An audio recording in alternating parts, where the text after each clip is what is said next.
الرحمن الرحيم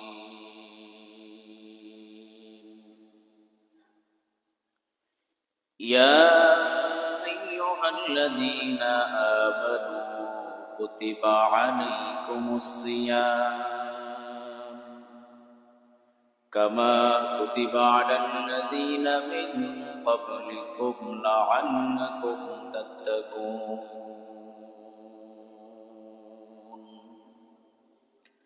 قال النبي صلى الله عليه وسلم من صام رمضان إيمانا واحتسابا غفر له ما تقدم من ذنبه أو كما قال عليه الصلاة والسلام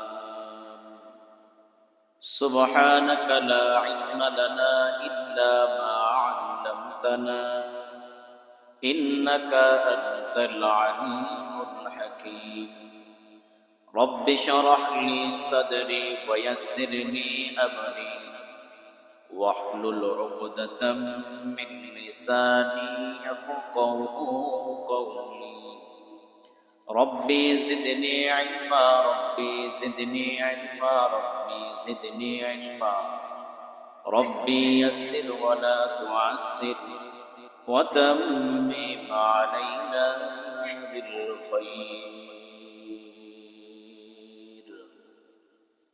নামাজের মধ্যে যেই দুরূদ শরীফ আমরা পড়ি সকলে একবার পড়ে নেই আল্লাহুম্মা সাল্লি আলা মুহাম্মাদিন ওয়া আলা আলি মুহাম্মাদ কামা সাল্লাইতা আলা ইব্রাহিম ওয়া আলা আলি ইব্রাহিম ইন্নাকা হামিদুম মাজিদ اللهم بارك على محمد وعلى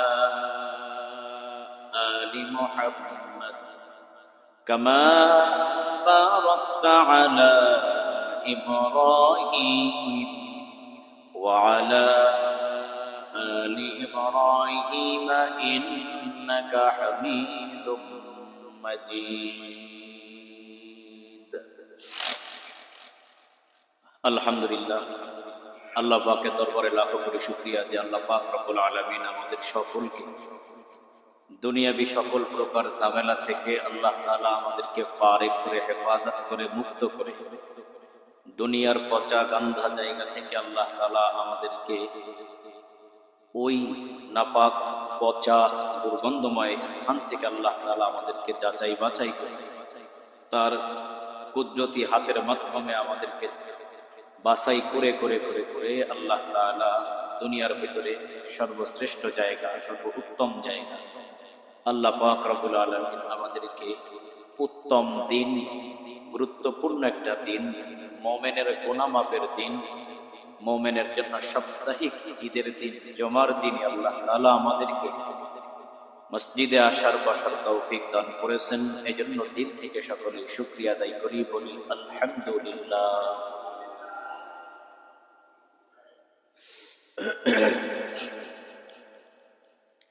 আল্লাহ পাক রব্বুল আলামিন তার ঈমানদার বান্দা বান্দীদেরকে আল্লাহ তাআলা জান্নাত দেওয়ার জন্য রব্বে করিম আমাদের দুনিয়ায় আগমনের আগেই আল্লাহ তাআলা জান্নাত তৈরি করে রাখছেন জান্নাত সৃষ্টি করেছেন এবং আল্লাহ তাআলা গণনার দিক থেকেও জান্নাত বানিয়েছেন ৮টা জাহান্নাম বানিয়েছেন ৭টা আল্লাহ পাক রব্বুল আলামিন বলেন সর্বপ্রথম আমি আগে জান্নাত বানিয়েছি এই কারণে যে আমার বান্দা বান্দীদেরকে তো আমি জাহান্নামে দিব না তো জান্নাতেই দিব তো যখন আমার বান্দা বান্দী আমার অবাধ্য চলা শুরু করল আমার কথার বিপরীত চলতে লাগলো শিক্ষা স্বরূপ শাস্তির জন্য আমি আল্লাহ তাআলা জাহান্নাম তৈরি করেছি তবুও জান্নাত ৮টি জাহান্নাম ৮টি তো তাও না বেশিও না আমি জান্নাতের থেকে জাহান্নাম আমি আল্লাহ একটা কম বানিয়েছি আল্লাহ পাক রব্বুল আলামিন শুধুই বান্দাদেরকে মাফ করতে চান শুধুমাত্র বান্দাদেরকে মাফ করতে চান আল্লাহ তাআলা ওসিলা খোঁজেন যে বান্দাকে কেমনে মাফ করা যায়, বান্দাকে কিভাবে মাফ করা যায়, বান্দা কোন ভাবে আমার কাছে মাফ পাইতে পারে।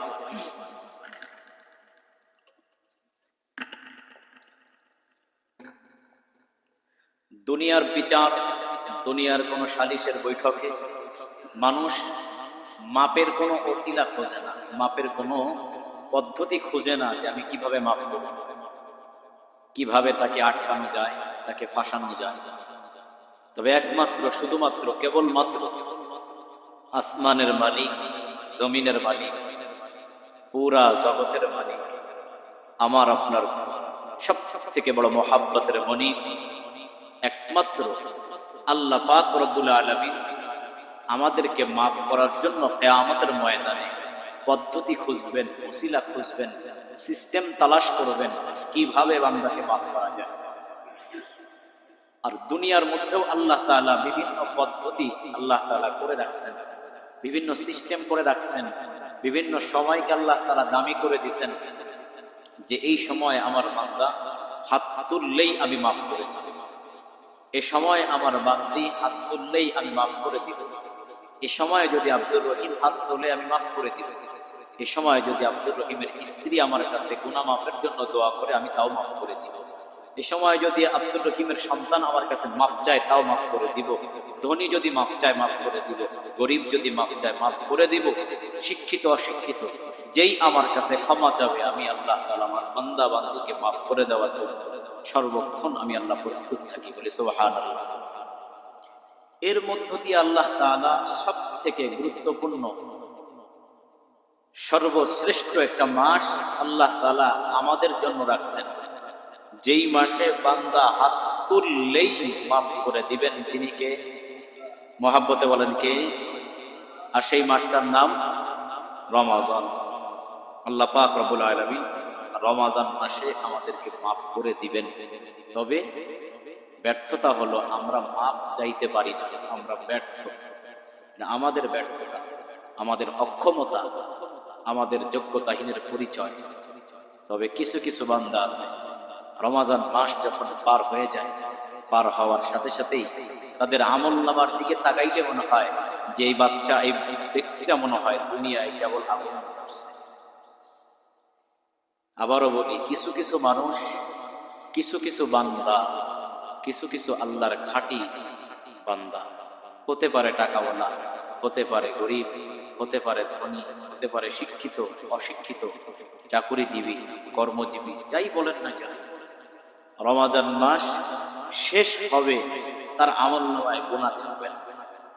আবার এমনও মানুষ আছে রমাজান মাস শেষ হইল তার আমলনামার দিকে যদি তাকানো হয়, হয়তো আমরা বুঝবো না, যারা বুঝেন আল্লাহ তাআলা যদি তাকান তো আল্লাহ বলেন আমি তাকায় দেখবো কিছু বান্দা গুনাহ মাফ, আর কিছু বান্দার গুনাহ এখনো চলমান, এখনো পরিপূর্ণ গুনাহ মাফ হয়। তাহলে একই মাস পাইয়া আমার বন্ধু গুনাহ মাফ করাইলো, আর একই মাস পাইয়া গুনাহ মাফ করাইতে পারলাম না, এটা কি মাসের দোষ না আমার ব্যর্থতা? আমার ব্যর্থতা। এই জন্য দোস্ত, রমাজান মাস গুনাহ মাফের সব থেকে একটা গুরুত্বপূর্ণ দামি একটা মাস। যে চাইবে সে গুনাহ মাফ করাইতে পারবে, যে চাইবে সে গুনাহ মাফ করাইতে পারবে। আমাদের ব্যর্থতা হলো আমরা মাফ চাইতে জানি না। আমরা কি মনে করি রমাজান মাস ওই ভোর 4টার সময় মুয়াজ্জিন বেতন দিয়ে রাখছি, ও ডাক দিবে, আমি উঠবো, খানা দানা খাবো, আবার একটু মনে চাইলে নামাজ পড়লাম, ঘুমায় পড়লাম, আর ওই সন্ধ্যাবেলায় যাইয়া ছোলা বুট, এটাই আমার রোজা।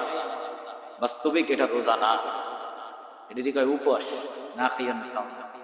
এই জন্য দোস্ত, ওই 3টার সময় 4টা ভাত খাইলাম, আর ওই সন্ধ্যা 6টায় 2টা বুট খাইলাম, ছোলা খাইলাম, টাকা থাকলে 42 পদের ইফতারি করলাম, এটার নাম আমার রোজা না। আমার রোজা হলো আমার পুরা সময়টাকে কন্ট্রোল রাখা, আমার জিন্দেগিটাকে গুনাহ থেকে হেফাজত রাখা। আল্লাহ তাআলা বলেন রমাজান মাস আমি তোমাদেরকে দিয়েছি তাকওয়া অর্জনের জন্য, রমাজান মাস আমি তোমাদেরকে দিয়েছি গুনাহ মাফের জন্য, রমাজান মাস আমি তোমাদেরকে দিয়েছি তোমাদের তাকওয়ার পাওয়ার বাড়ানোর জন্য। কেউ পারবে, কেউ পারবে না। যারা পারবে তারা সফল, যারা পারবে না তারা সফল হতে পারে না। কামিয়াব হতে পারে না। সামনে রমাদান মাস, আজ হলো 21শে শাবান, শাবানের শেষ অর্থাৎ রমাদান শুরু। তাহলে আজকে যদি 21শে শাবান হয় আর এই মাস যদি 30-এ হয়, আরবি মাস 31-এ হয় না, কখনো হয় 29 না হয় 30। যদি 30-এ হয়, আজকের দিন বাদ দিলে আছে কয় দিন? আর 9 দিন। আর যদি 29-এ হয়, তাহলে আজকের দিন বাদ দিলে আছে হলো 8 দিন। তাইলে 8 কিংবা 9 দিন পরেই সামনে রমাজান মাস। আর এই রমাজান মাস হলো আমাদের গুনাহ মাপের মাস, আমাদের তাকওয়া অর্জনের মাস, আমাদের জিন্দেগিকে সুন্দর করার মাস। আল্লাহ তাআলা আমাদের প্রত্যেককে আমাদের এই ছোট্ট জিন্দেগিটা সুন্দর করার তৌফিক দান করেন বলি আমিন।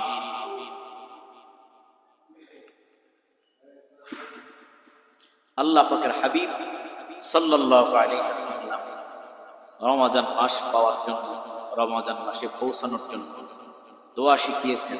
কে কতটুকু পড়েন জানি না, আমারটা আমি জানি, আপনারটা আপনি জানেন। তবে জুমার দিন দোয়াটা আবারও পড়ে নেই, যদি আল্লাহ তাআলা এর বরকতে আমাদের রমাজান পর্যন্ত পৌঁছায় দেন। বলেন আল্লাহুম্মা বারিক লানা ফি রজব ওয়া শাবান ওয়া বাল্লিগনা রমাদান। যে আল্লাহ, এই রজব আর শাবান বরকতময় করে দাও, ওই রমাজান পর্যন্ত আমাদেরকে পৌঁছায় দাও। বলেন আমিন। আরবিতে যেটা পড়লেন এটি বাংলাও নেই। বন্ধুরে আমার, 12:52 বাজে, একদম অল্প সময় কথা বলবো, 15 পরপরই বয়ান ছেড়ে দিব। এই 20-25 মিনিট বা 15 মিনিট ছোট্ট একটা বিষয়ের উপরে আমি আলোচনা করব। একদম পাক্কা পাক্কি মুখস্থ করার নিয়ত করবেন, এবং এই জুমার আলোচনা আগামী জুমা পর্যন্ত যেন থাকে। পিছনে যা শুনছেন গতানুগতিক বয়ান, এটা ভিন্ন ব্যাপার। যেহেতু সামনে রমাদান মাস, এই 15 মিনিটের আলোচনা মুখস্থ করার চেষ্টা করবেন। যারা মসজিদের ভিতরে আছেন কান খাড়া করে শুনবেন, বাহির থেকে যারা আসতেছেন এখনো পর্যন্ত এসে পারেন নাই, আওয়াজ যদি যায় খেয়াল করার চেষ্টা করবেন। বাসা বাড়িতে মা বোন যারা আছেন, যারা আলোচনা শুনতেছেন, যাদের কানে আওয়াজ যাইতেছে, তাদেরকে আমি অনুরোধ করব 15 মিনিটের আলোচনা একটু খেয়াল করে শোনার জন্য, আলোচনার পয়েন্টটা মুখস্থ রাখার জন্য। আল্লাহ তাআলা আমাদের সকলকে তৌফিক দান করেন বলি আমিন। সামনের কাতারে আল্লাহর রাস্তায় কেউ জিম দেবেন না। আপনারা জিম দিলে পিছনে 1 লক্ষ মানুষ থাকলে ওতে আমার আলোচনা বের হয় না। আল্লাহ তাআলা অল্প সময়ের আলোচনা আমাদের সহি নিয়তে করা এবং সহি নিয়তে বুঝে আমল করার তৌফিক দান করেন বলি আমিন। মনের কান, চর্ম কান দুটোটা এদিক আছে তো আলহামদুলিল্লাহ, কান খাড়া আছে। অল্প সময় কথা ভালো করে খেয়াল করবেন। রমাদান মাস আমাদের গুনাহ মাপের মাস। কিসের মাস? আবার বলেন কিসের মাস? গুনাহ মাপের মাস। আল্লাহ পাক রব্বুল আলামিন কোরআনের ভিতরে বলেন, ইয়া আইয়ুহাল্লাযীনা আমানু কুতিবা আলাইকুমুস সিয়াম কামা কুতিবা আলাল্লাযীনা মিন ক্বাবলিকুম লাআল্লাকুম তাত্তাকুন। আল্লাহ বলেন সূরা বাকারার 183 নম্বর আয়াত। বলেন সূরার নাম, আবার বলেন সূরার নাম বাকারা, আয়াত নম্বর 183। নজরুল আপনি বলেন সূরার নাম, আয়াত নম্বর 183। আল্লাহ পাক বলেন, ইয়া আইয়ুহাল্লাযীনা আমানু কুতিবা আলাইকুমুস সিয়াম, হে ঈমানদারগণ, তোমাদের উপরে রোজাকে ফরজ করা হয়েছে। বলেন সুবহানাল্লাহ। তাহলে আমাদের উপরে রোজা কে ফরজ করেছেন? রোজা ফরজ না সুন্নাত? ফরজ। আল্লাহ, ইয়া আইয়ুহাল্লাযীনা আমানু কুতিবা আলাইকুমুস সিয়াম কামা কুতিবা আলাল্লাযীনা মিন ক্বাবলিকুম লাআল্লাকুম তাত্তাকুন। হে ঈমানদারগণ, তোমাদের উপরে আমি আল্লাহ রোজাকে ফরজ করেছি, যেমন ফরজ করেছিলাম তোমাদের পূর্ববর্তী লোকদের উপরে আমি আল্লাহ রোজাকে ফরজ করেছিলাম, তেমনি ভাবে আমি আল্লাহ তোমরা উম্মতে মুহাম্মাদি তোমাদের উপরেও আমি আল্লাহ রোজাকে ফরজ করে দিলাম। আল্লাহ আপনি কেন রোজা ফরজ করলেন? কোন কারণে করলেন? রোজা ফরজ হওয়ার কারণে আমাদের লাভ কি হবে, আমাদের উপকার কি হবে, ফায়দা কি হবে, ফজিলত কি হবে? আল্লাহ ডাক দিয়া বলেন, কামা কুতিবা আলাল্লাযীনা মিন ক্বাবলিকুম লাআল্লাকুম তাত্তাকুন। আমি আল্লাহ রোজাকে তোমাদের উপরে ফরজ করেছি এই কারণে যাতে তোমরা সকলেই মুত্তাকি হইতে পারো। বলেন সুবহানাল্লাহ।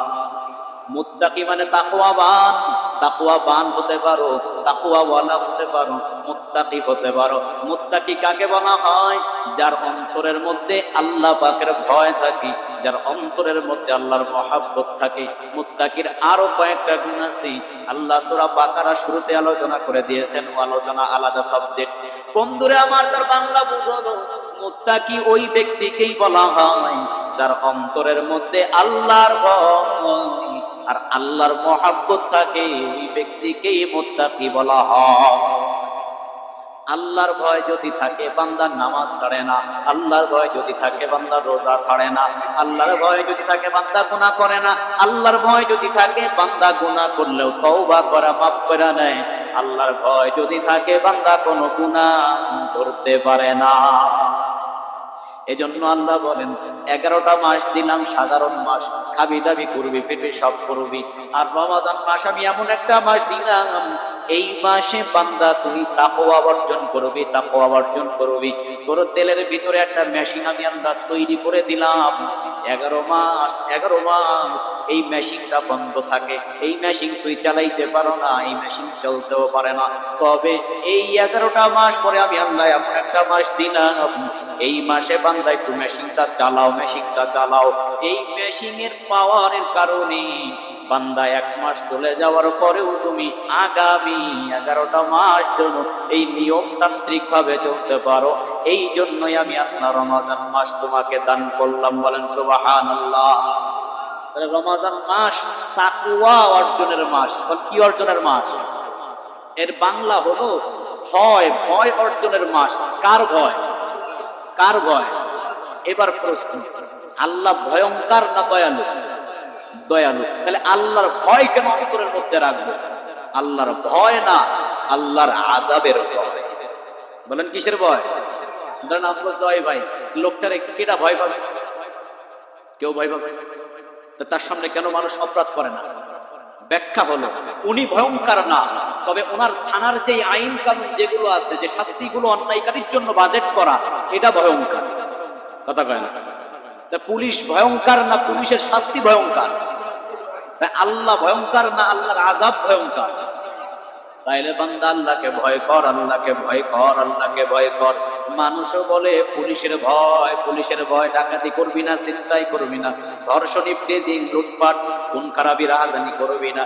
ওরে পুলিশও তো মানুষ, আমিও মানুষ, বরংস আমার থেকে ওই বাচ্চা ছেলেটা, আমার বয়স 45, পুলিশের বয়স 26, ওকে কেন ভয় করব? ভয় করব, আমি ধরলে তো বাঁচে না। বলে না না না না, পুলিশ ভয়ঙ্কর না, সরকারের পক্ষ থেকে যেই শাস্তি তোমার জন্য পুলিশের মাধ্যমে বাজেট করা হয়েছে, এই শাস্তির ভয়ে তুমি অন্যায় করবা না। আল্লাহ বলে বান্দা আমি ভয়ঙ্কর না, আমি ভয়ঙ্কর না, তবে আমি আল্লাহ ওয়ালাকিন্না আযাবাল্লাহি শাদীদ, আমার আযাব বড় ভয়ঙ্কর। তাহলে আল্লাহ ভয়ঙ্কর না, আল্লাহর আযাব ভয়ঙ্কর।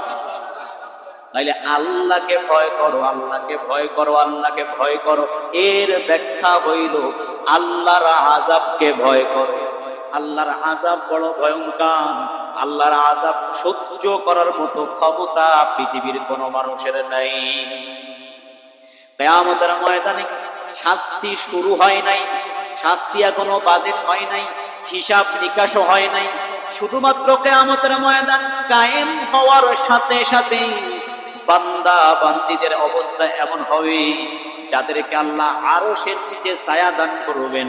এই 7 শ্রেণীর ব্যক্তি বাদে প্রত্যেকটা মানুষ নিজের ঘামের মধ্যেই সাঁতার কাটতে থাকবে। বলেন নাউযুবিল্লাহ। আম্মা জান আয়েশা বলেন, ও নবী আমার, কিয়ামতের ময়দানের অবস্থা কেমন হবে? বলে সবাই উলঙ্গ হবে। বলে আমিও আয়েশাও কি উলঙ্গ হব? বলে হ্যাঁ আয়েশা, তুমি উলঙ্গ হবা, পরনে কোনো কাপড় থাকবে না। বলে নবী আমার, আমি তো নবীর স্ত্রী, আমার কি লজ্জা লাগবে না? নবী ডাক দেয়া বলে আয়েশা, কিয়ামতের ময়দান মাথার মগজগুলো টাস টাস করে ফেটে যাবে, সূর্য থাকবে মাথার 1 বিঘাত উপরে, আসমানটা হবে লোহার, জমিনটা হবে তামার, মানুষগুলো পাগলের মতো দৌড়াইতে থাকবে। ব্যক্তিগত ঘামের কারণে আমার ঘাম শরীর থেকে এত পরিমাণ বাইরে হবে, রক্ত বইলাও পানি হয়ে যাবে। এই ঘামের মধ্যে হাজার নয় লক্ষ নয় কোটি কোটি মানুষের ঘামের মধ্যে কেমন যেন কিয়ামতের ময়দানে সমুদ্র কায়েম হয়ে যাবে। মানুষগুলো ওই সমুদ্রের মধ্যে হাবুডুবু খাইতে থাকবে। আবার সূর্যের তাপের কারণে মাথার মগজগুলো টাস টাস করে ফেটে যাবে রে আয়েশা। ওই মুহূর্তে ওই সময় কেউ কারোর দিকে তাকানোর সুযোগ পাবে না। আল্লাহর আযাব বড় ভয়ঙ্কর, কেউ কারোর দিকে তাকাবে না। সবাই বলবে ইয়া নফসি ইয়া নফসি, আমার উপায় কি হবে, আমি কেমনে মাপ পাবো? আযাবের আগেই যদি এমন অবস্থা হয়, হিসাব নিকাশের পরে আযাব যখন বাজেট হয়ে যাবে, তখন অবস্থা কেমন হবে? আল্লাহ ডাক দিয়া বলে আমাকে ভয় কর, আমার আযাবের ভয় কর। যার অন্তরের মধ্যে আল্লাহর আযাবের ভয়, যার অন্তরের মধ্যে মালিকের মহব্বত, এই ব্যক্তিকেই বলা হয় মুত্তাকি। আর মুত্তাকি হওয়া যায় আল্লাহর ইবাদতের কারণে, আল্লাহর কাছে গুনাহ মাফের কারণে, ইস্তেগফারের কারণে, আল্লাহর হুকুমগুলো মানার কারণে। এজন্যই আল্লাহ বলেন কামা কুতিবা আলাল্লাযিনা মিন ক্বাবলিকুম লাআল্লাকুম তাত্তাকুন।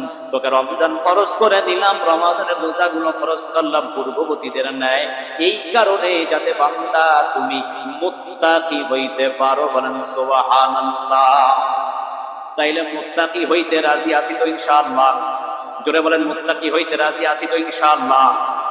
আল্লাহ আপনি আমাদের সবাইকে মুত্তাকি হিসাবে কবুল করে নেন, বলেন আমিন। তাইলে রমজান মাস মুত্তাকি হওয়ার মাস। কি হওয়ার মাস? আবার বলেন কি হওয়ার মাস? যার অন্তরের মধ্যে আল্লাহর ভয়, যার অন্তরের মধ্যে আল্লাহর আযাবের ভয়, যার অন্তরের মধ্যে আল্লাহর মহব্বত থাকবে, এই ব্যক্তিকেই বলা হয় মুত্তাকি। আর এই তাকওয়া অর্জনকারী হয় মুত্তাকি। তাকওয়া অর্জনের সবথেকে দামি মাস, সবথেকে গুরুত্বপূর্ণ সময়, সবথেকে গুরুত্বপূর্ণ একটা মাসের নাম কি বলেন? আরো বলেন কি মাস? মহব্বত বলেন মাসের নাম। আল্লাহ পাক রব্বুল আলামিন 12টা মাসের মধ্যে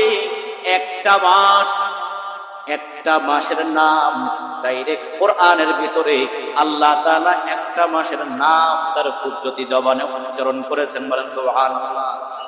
রমাদান মাস এত দামি একটা মাস, যেই মাসের শব্দ, যেই মাসের নামটা আল্লাহ তাআলা স্পষ্টভাবে কোরআনুল কারীমের ভিতরে আল্লাহ তাআলা উচ্চারণ করেছেন। আল্লাহ চাইলে অন্য কিছু দিয়ে বুঝাইতে পারতেন, তা না, আল্লাহ তাআলা ডাইরেক্ট বলে দেন শাহরু রমাদান। এর পরের কথা আলাদা। আল্লাহ বলেন শাহরু রমাদান উনজিলা ফীহিল কুরআন, শাহরু রমাদান আল্লাযী উনজিলা ফীহিল কুরআন। এর আয়াতের ব্যাখ্যা, আয়াতের অর্থ, আয়াতের আলোচনা আরেক সাবজেক্ট, তবে এতটুকু জেনে রাখেন আল্লাহ বলেন শাহরু রমাদান। আল্লাহ তাআলা বলেন আমি কোরআনের ভিতরে আমি রমাদান মাস উচ্চারণ করলাম। যে মাস আল্লাহ তাআলার কুদরতি জবানের মধ্যে উচ্চারিত হয়, এ মাস দামি না বেদামি? বলেন দামি না বেদামি? দামি। আল্লাহ পাক রব্বুল আলামিন বলেন যার অন্তরের ভিতরে আখিরাতের মহব্বত, যার দিলের ভিতরে আখিরাতের ভালোবাসা, আমি আল্লাহ আমার প্রেম, আমার মহব্বত যার অন্তরের ভিতরে, তার জন্য রমাদানের আগ দিয়েই দিলের ভিতরে একটা আনন্দ বইতে থাকে, বলেন সুবহানাল্লাহ। এবার আপনারা বলেন যার ইমানের পাওয়ার যত, তার ভাবনা চিন্তা তত। রমাদানের আগ দিয়ে মুমিনের অন্তরের ভিতরে একটা আনন্দের বাতাস বয় কি বয় না? সত্য না মিথ্যা? আমার না একটু কম, আপনার না একটু বেশি, কিছু তো একটা কাজ করে। আল্লাহ পাক বলেন যার অন্তরের ভিতরে রমাদান ইমানের মহব্বত আছে, আমলের মহব্বত আছে, তার মধ্যে আমি রমাদানের আগেই আমি আল্লাহ তাআলা একটা মহব্বত, একটা ভালোবাসা, একটা প্রেমের বাতাস আমি বওয়াই দিই।